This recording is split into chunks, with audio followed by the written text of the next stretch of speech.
Hapon mga kaamigos o kamigas no, for today's video so maghalabas na po ta dahil diha no ana kay libo naman kayo no ato yang hawanan no diha dapita, so let's go.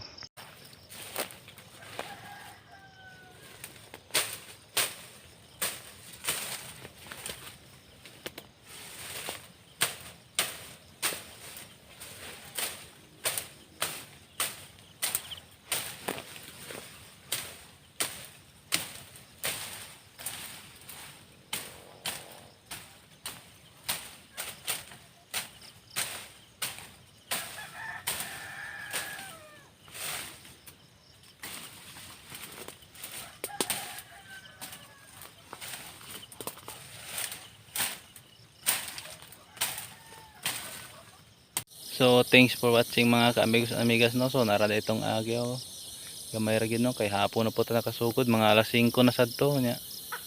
So nga daghang pamantang lain trabaho daklitan lang nato niya to ang grabahon pud ani no.